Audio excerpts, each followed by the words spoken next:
Hi, my name's Leah, and I'm part of the team that produces this podcast. Our two guests today are Matthew K. and Jennifer Orr. In this episode, Matthew K. is a proud part of Philadelphia's public schools and a founding teacher at Science Leadership Academy. He's a graduate of Westchester University and holds a master's in educational leadership with a principal's certificate from the University of Pennsylvania. Jennifer Orr has been an elementary school classroom teacher for more than 2.5 decades, teaching kindergartners through fifth graders. She's the author of Demystifying Discussion, How to Teach and Assess Academic Conversation Skills, K through 5, and the co-author of We're Gonna Keep on Talking, How to Lead Meaningful Race Conversations in the Elementary Classroom. She's a national board certified teacher and a frequent mentor to new and pre-service teachers. I hope you enjoyed this episode. Back to the show. I'm educational justice coach Lindsay Lyons, and here on the Time for Teachership podcast, we learn how to inspire educational innovation for racial and gender justice, design curricula grounded in student voice, and build capacity for shared leadership. I'm a former teacher leader turned instructional coach. I'm striving to live a life full of learning, running, baking, traveling, and parenting because we can be rockstar educators and be full human beings. If you're a principal, assistant superintendent, curriculum director, instructional coach, or teacher who enjoys nerding out about co-creating curriculum with students, I made this show for you. Here we go. Jennifer Orr and Matthew K., welcome to the Time for Teachership podcast. Hello. So excited to have you both. I absolutely loved both of your books, Matt and Jen, your book with Matt. It has been incredible to think about and use as a resource in instructional coaching conversations for folks who are having discussion, particularly about like meaningful discussion, racial justice discussion, things happening in the world discussions, books discussions, social studies discussions, all the discussions. So I think one of the big things that I want to know from you and from all the guests we usually start with is this idea of freedom dreaming really anchoring our conversation. And so Dr. Bettina Love talks about this beautifully as she says, dreams grounded in the critique of injustice. And so with that in mind, I'm wondering, what are the dreams that you each hold for education, for teachers, the field? That's a really big question. Having just had the chance to listen to Dr. Love recently, which was such a gift. I feel so inspired, so motivated, so called to action by her. And I think having been in this profession for so long now, this is my 26th year of classroom teaching. It feels small to dream that teachers be treated as professionals and be trusted as professionals. But I think that's where I am, sadly, just that idea that we can respect and know that teachers know what they're doing and trust that that's happening on a regular basis. Oh, that's a good one. I second that. I think my dream would be that kids are treated as thinking beings again, and like as people who can make up their own minds about things. It's funny how paradoxically all of the like anti-indoctrination conversation is actually doing the indoctrinating. Like those are the folks who are kind of cutting off kids' access to ideas because we feel like they can't make up their own minds. So we feel like we have to, over guide. And I think just kind of respecting kids as humans who can make up their mind, I think would be my dream. I love that so much. I was looking back at my initial reflections in 2020 when I read your first book, Matt, and I had written down the quote, "There is no more effective form of intrinsic motivation than the opportunity to say something new." And I absolutely love that. And I love that with this book, you all are gifting teachers with the tools and the ideas to be able to invite students to say something new and to think for themselves and create something new, which I think is absolutely part of my dream as well. So I really appreciate that as like an anchor to this conversation. And Jen, to your point, that treating teachers like professionals, right? We have to believe that we are capable of making these decisions that are in the best interest of students. I recently had on the podcast, it may air after this, but Diana Hath and Paula McAvoy, who talk about the political classroom, and they talk about this idea of discussion. And just along those same lines of when we make decisions as educators about when to step in and when to step back from conversations, which you all talk about in the book quite a bit, they were talking about it's fine to do whatever you need to do given all of the context, but you have to have the student's best interest at heart, right? It's not about what makes me comfortable or uncomfortable, or I want to share my thoughts or not. It's like, what is in the best interest of furthering students thinking for themselves? And I think there's a lot of trust for teachers in that. And there's a lot of both of your dreams in that. There's so many different pieces to this work that I kind of want to name a few and then just see what grabs your attention, and we can go down any of those paths. But there's the mindset piece that I hear you all talking about a little bit in your book, right? Like, what's that kind of culture of student learning, and what's that thing that we need to think about as teachers to be able to maybe shift to or kind of set the stage for doing this. There's also the pedagogical moves. So there's kind of the how do we literally format it? What are the prompts we're offering students to discuss? How do we step in, step out? And then there's also like the content, kind of like the prompts that you so beautifully kind of create and very intentionally so. I like how you walk through that a lot in the book. And so in all of that, kind of the mindset, the pedagogy piece, the content, what do you feel like has your heart or that teachers should know about as they're kind of thinking through this stuff? What's important for you? I'm always going to focus on the pedagogical move part, because I think that respectfully, there's a lot of smart people tackling a lot of the other stuff. Trying to help teachers get their minds right, trying to help teachers, get, to be in the right place. And my focus is always going to be like, all right, so you're in the room with 30 kids. What do you do? Like, that's always going to be my move. Like, that's always going to be my focus, because a lot of times those people get ignored. Once teachers are at that stage, it's like, now go discuss. And it's like, well, I don't know what that means. And I think, we're very good at being told that we need to discuss something, but sometimes the conversation ends once we're at the point of discussing. And so I'm always going to be like, how do you make the best prompts? How do you recover from mistakes? How do you, those kind of things. So that's always going to be, with deep respect for everyone who's working on other aspects of this work. I kind of find it refreshing for myself to stay in my lane about like, what do you do in the classroom? And that's kind of like my thing. Jen, are you in the same Yeah, line? I mean, all of those things are things Matt and I have talked a lot about and spend a lot of time thinking about. But I do think the part that makes the biggest difference in that trust piece, whether it's trusting ourselves as professionals to handle these moments, whether it's trusting our students to engage in these moments, a big part of that comes out of us knowing those pedagogical moves and being prepared for whatever those moments might hold.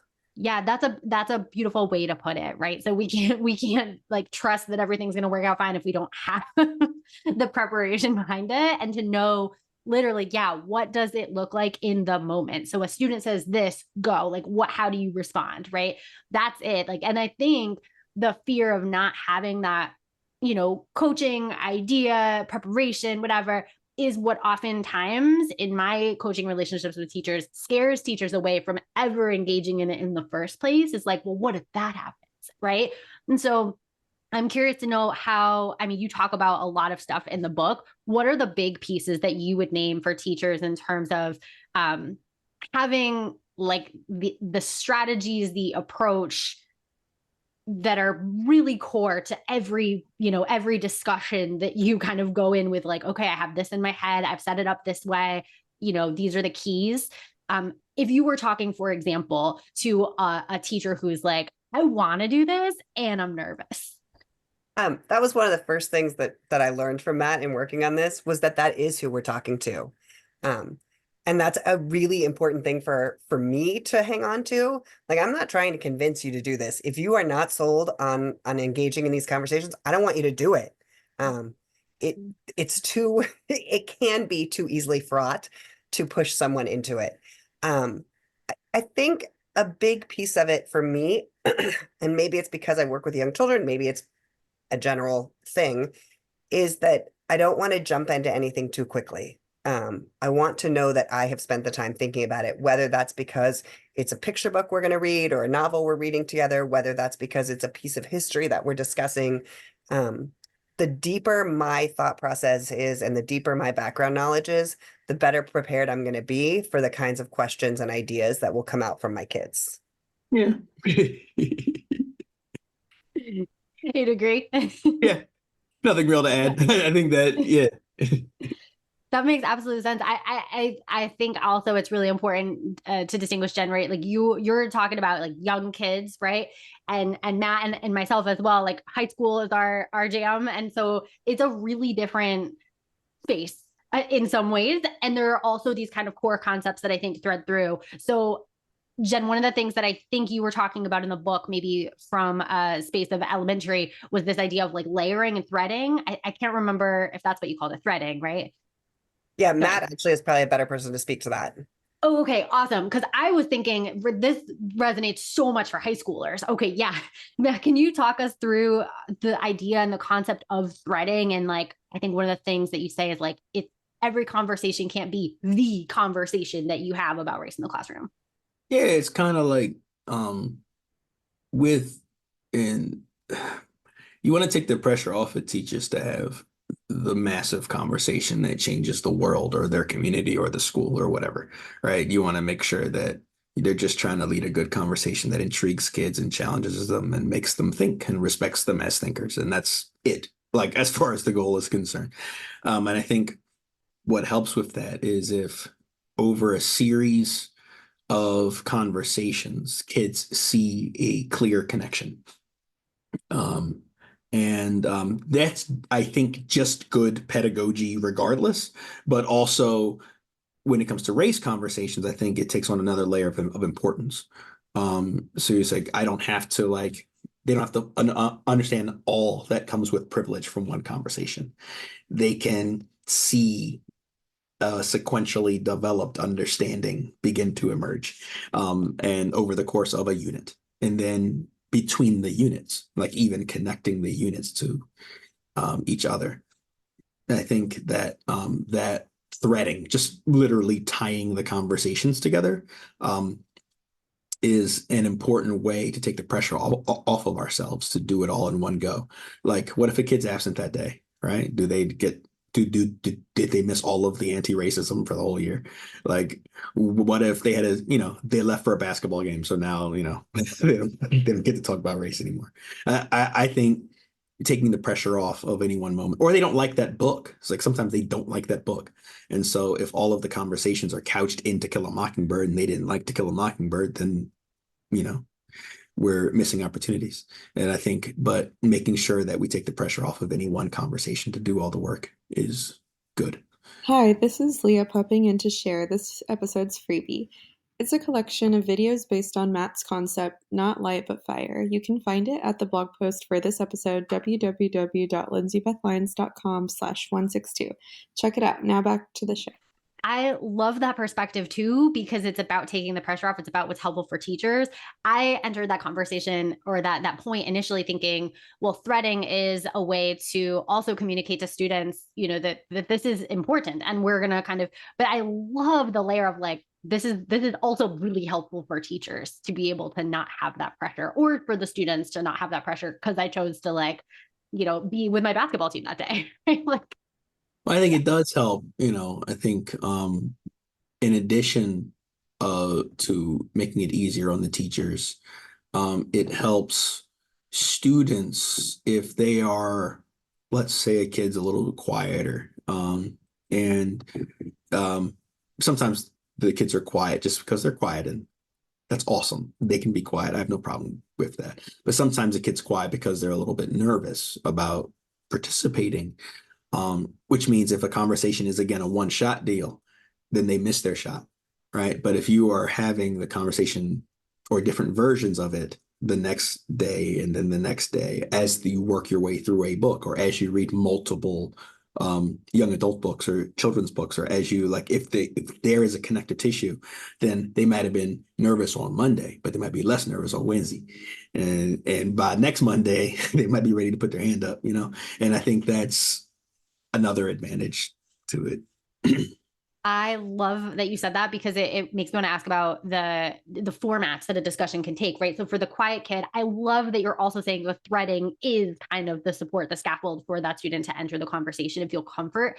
And for the kid who is just quiet or who communicates best verbally, or I mean, non-verbally, right? I'm wondering, you all talked about this a little bit in the book, of those different formats that it could take. And the different supports that we could offer our students, particularly, like I was thinking of the one example too, of like the nuances of young kids, because I didn't teach young kids. So I was fascinated by your point about listening patiently and like having the strategies to hold on to a thought for a young kid. And I also was like, I as an adult could use that, right? I think our high schoolers can also use a version of that, right? Because there's those kids who are talking so much because they don't want to forget what they have to say. So they're interrupting someone because they're so excited. So considering all the different styles and learning styles and engagement styles of students in a room, what are those considerations? Like, what's the consideration for the kid who talks a lot? What's the consideration for the kid who's, more a small group kid, or a kid who's just a little hesitant to share verbally? Any thoughts on that? Oh, so many thoughts, Lindsay.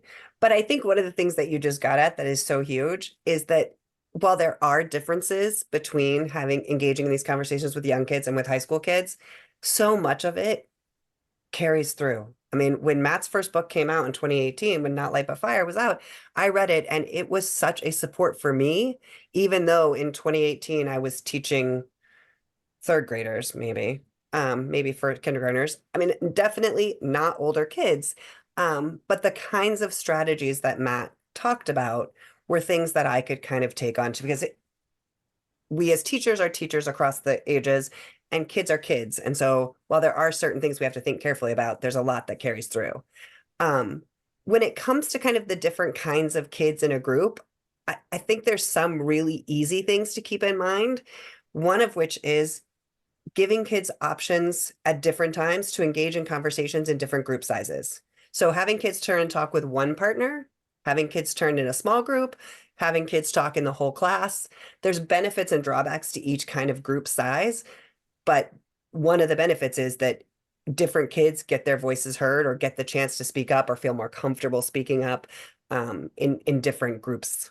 I'm also curious, I'm envisioning, a leader coming in to see your classes and thinking about all the dynamics of leader observation, leader support or lack of support. I'm curious to know, I think there's a lot of leaders who listen to this podcast, not just teachers. And so for leaders, how can leaders best support teachers who are doing this work? Like, what's kind of your dream, whether you're experiencing it now or not? Like, I think it would be really cool to tell leaders how they can either advocate, support, or observe in a way that's actually really helpful and supportive when we're doing this work. I mean, I have an excellent administrator who is very supportive. And so I think being encouraging is something that sounds super simple. And some people find ways to make that really complicated. like saying thank you. That's another thing that administrators, like some people like, the teacher did something and they didn't have to, so say thank you. Like you would think that that's some people make that way harder than it should be. But I think beyond being encouraging, there's also having consistent observation and clear structures. And what I mean by that is like, and I know, look, admins have way too much on their plate. And so I'm not like, there's a reason that most admin who's worth any salt would definitely love to spend all of their time in classrooms observing teachers and doing other. So, and the reason they're not is not because they're choosing not to. So this actually might even go a level above admins, to be honest. A lot of this conversation is if you want to support admins supporting teachers, you have to free up admins so that they can support teachers. Because, if you're only being seen twice a year, you know, or you know, it's hard for a teacher to feel as supported. But also I understand why they can only be seen once or twice a year from someone from the administration team because they're busy. They're doing all sorts of other things. But absent that, I think setting up peer structures, like common planning time and those kind of things, so that if the admin can't, it's not just the admin who's doing the observations. The colleagues are doing observations, and folks, and they're given time to unpack what they see. But I think just having consistency around that. Somehow we've got to find a way for teachers to have consistent observations with clear structures. I think that's the part that looks like so many different things, but there has to be a consistency there. That is often not the case. It makes me think of your threading idea, right? Of just like, it can't be the one time that you come in. Like the whole idea is like, we're learning and growing. So an admin who comes in October and then comes back in November is like, oh, wow, I can see the thread. Yeah, I see that you've gotten better at this thing. Well, here's the thing that also, this might be a little awkward to say, but like average developing and good teachers need love too. Like, if that makes sense. Like a lot of times the folks, the teachers who get as much who get consistent eyes on their practice are the teachers who are in a moment where they're struggling big time. Like those are the people who get teacher coaches. Those are the people who have admins constantly. Those are the people who have all these structures set up to support them. But folks who are like, their classroom is not burning down, like they're like, cool, keep with the not burning down, and it's great. And your test score, you know what I mean? Your test scores are fine. You're not always sending kids to the office, like you're, and I feel like sometimes, the average developing teacher, of which we are all that person, like where we're just trying to get better. They need, they also need consistency. And the teachers who are like nailing it, like the Jens and Matts of the world, also need, you know what I mean? Like we have a certain level of confidence and we're veterans at this and stuff like that. But I benefit, I was just at dinner with Jen and I was kicking ideas around, just say, oh, I could do this. Like it's cool for us. We benefit from having conversations about what we do. And that happens so rare structurally with veteran teachers. They're like, you're not just not burning down, you're doing well. So Godspeed. And we are kind of left out of the conversation about, how to get better. So I think we find our own ways to do it because it isn't, we find our own ways. It's not a systemic structural thing happening for us. I think that's a really good point. I would also add, in thinking about how leaders can support in this work, I'm going to totally support everything Matt just said and add on the idea that in some places, at least, doing this work can be risky. And so the more the leaders know what's happening in those classrooms and understand why it's happening and can have those teachers' backs, that's going to be huge. Matt and I are both lucky to be in places where that's not really a problem. But that is not true for many, many teachers. And to add off of what Jen said, also not putting our admins in places where we're having our back is it isn't a fair thing to ask. like the communication has to go both ways. Hey, admin, I'm doing this. This is what's going on. This is what might happen. Do I have any spots that I'm missing things? Do I have anything? I'm gonna need your, we have to stop surprising admins too. I've had that uncomfortable conversation with my boss a couple times when I was younger and did that kind of stuff. Where it's kind of like, and he's like, "Oh, so I got your back, but don't ever do that again. Don't ever, you need to." I'm getting you knew parents was about to email me because you're reading that book. You trying to read, if you're trying to read Fun Home with ninth graders, I need to know about it. If you're trying to read, you knew better than that. You need to, we need to talk this through so we can figure out. And I think, that landed with me. It's like, don't put me in a position where I have to cover for you and I don't know what I'm talking about, because that don't help either one of us. So, yeah. That's a really good point. I've never heard someone actually articulate that end of it. That is beautiful. I'm so glad you said that. It's Well, really I good. got fussed at, so I it got clear in my. He said, don't do that to me again." I was like, Well, and if we're going to ask our admin to have our backs, then the yeah, slightest thing we can do is make sure that they are not blindsided by it. yeah. They are ready. They are prepared. I think I think this is a really a point that you bring about in terms of like, I think Jen, you used the word risk and just this idea of like parent phone calls or like all the things, right, that are happening in people's heads. I have a lot of thoughts about that, right? Like whose family voices occupy our heads in the first place, number one. So that's problematic, right? Of who we're planning for on that. But I also think, this idea of challenge is a big one, particularly for leaders who might want to kind of nurture and foster this in their teachers, or teachers who are like really excited about this, or the teachers who are like, I'm ready. I'm kind of on the fence. I haven't started yet, but I'm ready to kind of get that, which is your target audience. I think, what is the biggest challenge that you've had as educators, or you've heard other educators share with you, maybe as a result of the book, and how have you helped like worked through it or helped them work through it?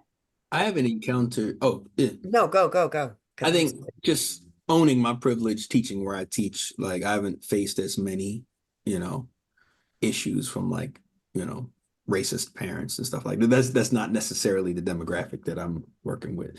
I've had the occasional blip, but that's not a consistent, thing. So I always want to own that. Like I have, I have my ideas, but that's not my lived experience. But I think we don't talk as much as we probably should about student misbehavior. Like, I think sometimes during conversations, because a lot of times kids are coming from classrooms that are not that dialogic. And so it feels to them like free time. Like they don't have an idea, they don't have the conceptual, like we are still working, we're just working through talking. They're like, we're just talking, so I can do whatever I want. And I think that's part of what scares a lot of teachers away from having conversations, because when you're doing you know, other activities, everyone must be writing, everyone's filling out this sheet, everyone is, you know what I mean? But when you're having a discussion, sometimes, frankly, a lot of the biggest things, and I don't think we didn't even write about this to be honest, but it's kids acting up. And I think that in high school, it's something I've seen, how well being dialogic has to connect with someone's basic classroom management toolkit. It's actually a really big issue, and a lot of times, it's one thing that I'm constantly reminded of every year when I'm a student teacher, because I have control of my classroom. Like I'm the alpha of my classroom. Like I do mine. Like I'm old school with many aspects of my, like it's mine. Y'all are just passing through. That's how I operate. Which means I can have all these open, loose conversations, because with a snap, I feel like I can like bring them back and bring, like there's no, I don't feel like I'm wrestling because I'm the alpha in the classroom. But sometimes student teachers come into the room and they're on some, like I get student teachers from Penn and some other place, and they're getting like this super progressive, like student voice centered, and so they come in and they're like having trouble saying like stop talking. Like they have trouble with that. They're like, guys, this guy, they make a lot of, and I think conversations about leading class discussions have to also include discipline and structures of discipline, and having the confidence to assert yourself in the space. And I think that's most of my problems have been like internal, like around that. And I don't, it's not as much of a problem for me anymore. But seeing young teachers, I see, or not young, new teachers, it's like, that is a big, and I think it's probably one of the biggest reasons why teachers don't. They're like, once I start having conversations, they start acting up. And so I don't want to do that anymore.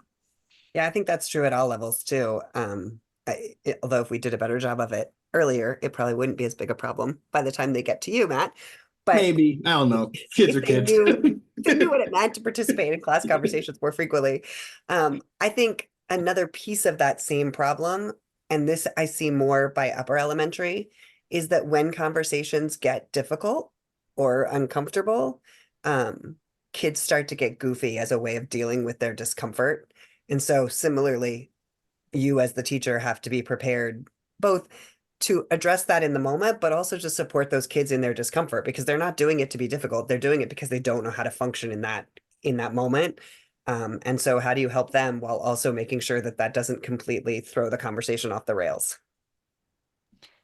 I love that you both just named that. I am fascinated by this. So I think, yeah, one just thought for listeners who are like, what if I do have those challenges? One, I think co-creating class agreements is always really helpful for me. So just to be able to have that shared accountability is something I think that you guys talk about in the book, just like, right, this idea of we are a community. These are community agreements. We are communally agreeing to them. So, me being able to say like, we need to stop talking is because we said we would stop talking when one person is talking, right?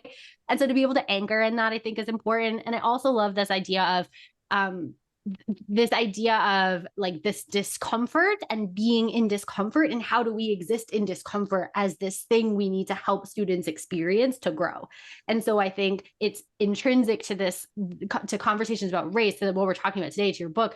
It's, I think also just, this could be extrapolated into many spaces, and many growth spaces, and education is a place where growth spaces are happening all the time. But I think about so many adults who struggle and who make a joke to kind of avoid the conversation, right? Who are avoiding in some way where that behavior shows up, and you're like, this is happening in this second grade class too. What is going on?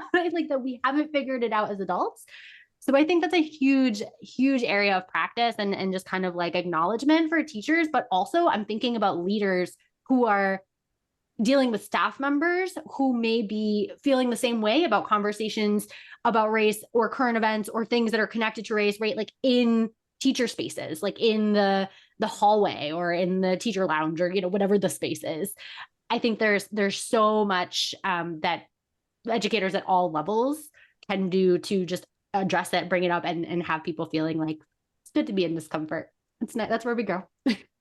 My husband is a college professor, and his like go-to phrase with his students is, I want you to be uncomfortable, but not frozen, because that's where we learn. Like if you're too uncomfortable, it's over.